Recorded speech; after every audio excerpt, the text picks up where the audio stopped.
The scale of modern AI workloads has broken our baseline assumptions about network health. We can no longer assume that a network moving data at maximum throughput is actually producing successful AI outcomes. Traditional quality of service classifies and schedules traffic to ensure individual packets arrive on time. But a distributed machine learning workload relies on synchronized optimizer steps, or the completion of massive state checkpoints. A switch ASIC can report 100% link utilization and 0 dropped packets, looking perfectly healthy. Yet the AI training step itself can still stall completely. That happens because an AI job spans multiple domains. A single training step might wait on a synchronized collective across thousands of GPUs, an optical path routing data between facilities, or a burst of checkpoint data writing to storage. If a storage tier becomes congested or an identity policy forces a security fallback, the network can keep delivering packets perfectly, while the GPUs sit completely idle waiting for data. The cost of this disconnect is severe. Expensive accelerator time is stranded, and model flops utilization, the actual measure of useful compute work, collapses. Optimizing any single domain in isolation creates an operational blind spot. The infrastructure requires a supervisory overlay that coordinates across compute, network, and storage to protect the entire end-to-end outcome. Bridging this gap requires a new control objective called AI quality of service, or AIQoS. It binds together model usefulness, hardware goodput, and path integrity across the entire dependency chain. For inference, AIQoS means tracking specific bottlenecks that user deadlines depend on, like a misplaced key-value cache or a delayed retrieval augmented generation request. Legacy metrics like bandwidth utilization are replaced by strict timing targets, specifically time to first token and inter-token latency. This intent must be maintained across a massive geographic span, scaling from a highly engineered multi-megawatt AI factory out to an intermittently connected mobile edge node. This diagram charts the physical topology of that control continuum. It maps a 4-stage progression starting at the AI factory on the left, moving through interconnects and edge clouds, and ending at the mobile edge on the far right.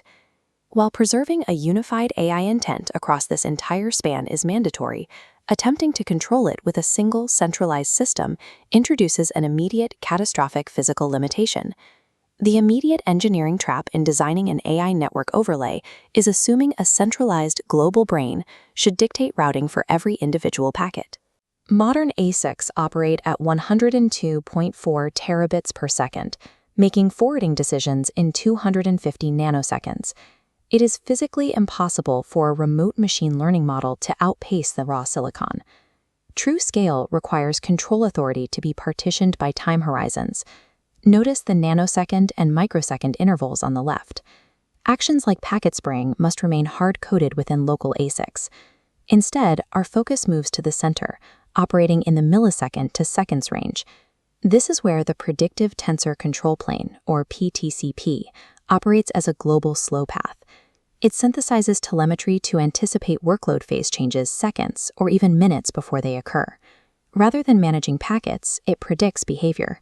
It can pre-stage storage bandwidth ahead of a massive checkpoint operation or drain a degrading optical link before a collective communication step actually stalls. By strictly isolating this predictive slow path from the execution fast path, PTCP avoids creating feedback loops that would cause the network to oscillate. The control plane achieves stability by conceding immediate reactions to the hardware. It reserves its computational resources entirely for complex, cross-domain forecasting.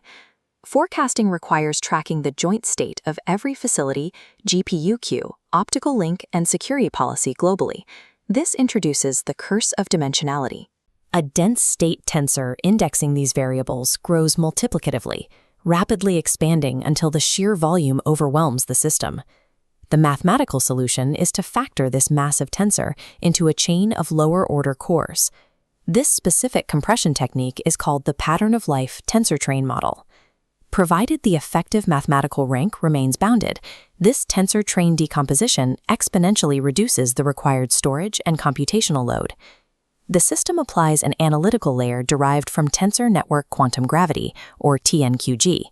This is a classical geometry service that treats the network as a typed graph. It calculates Olivier-Ricci curvature by comparing the transport distance between node neighborhoods against the actual graph distance. When the transport distance between these clusters exceeds the direct path, the math identifies a structural bottleneck or a critical bridge. This combination of tensor compression and geometric analysis enables the slow path to predict anomalies and state changes at scale, entirely bypassing the need to ingest raw packet payloads from every site. This diagram maps the layered software stack. At the foundation, the dark gray block represents native infrastructure loops, relying on vendor-native hardware autonomously. Moving up, the teal site fastpath block executes pre-authorized actions without consulting the remote global slow path layers above. These global layers ingest only the compressed state summaries we just discussed. They synthesize this data into bounded policy leases and push them down to the fastpath. This strict hierarchy provides a crucial failure mode benefit. If a mobile edge node loses connectivity to the global controller, the local site is not paralyzed. The disconnected node continues autonomous operation, relying on its cached, signed, last known good policies and hard local safety invariants until the connection is restored. The architecture achieves global scale by aggressively sharding state and partitioning authority. It strictly refuses to centralize any function that must remain under local control. In real-world enterprise environments, core-to-edge networks will never be built on a single vendor silicon. Coordinating systems requires a semantic hourglass. The center teal column shows an abstraction layer separating intent from execution. This common model maps to the Broadcom-specific hardware on the left and translates the exact same AI intent to the Cisco-specific hardware on the right.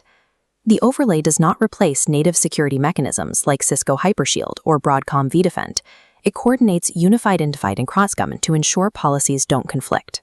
By strictly decoupling abstract AI objectives from proprietary hardware interfaces, the semantic hourglass prevents vendor lock-in while preserving the massive performance benefits of hardware-level acceleration. This semantic hourglass mirrors the design philosophy of TCP/IP. Long-lived infrastructure standards survive only by providing stable abstractions and evolutionary compatibility. For PTCP to establish a 50-year standard, its claims must be proven through rigorous, falsifiable benchmarking, not asserted by marketing. The exact testing parameter requires measuring incremental gains in model flops utilization and time to first token against a fully tuned native ASIC baseline, not against an unoptimized legacy network. These benchmarks must be independently reproducible across both Broadcom and Cisco environments simultaneously. The system shifts the metric of success from packet arrival times to mission assurance, where the infrastructure itself guarantees the model's output deadline. The stability of the semantic hourglass allows the overlay to persist through hardware cycles. If the mathematics can translate outcome contracts into coordinated resource decisions as silicon generations change, the architecture functions as a consistent assurance layer, regardless of the underlying transport.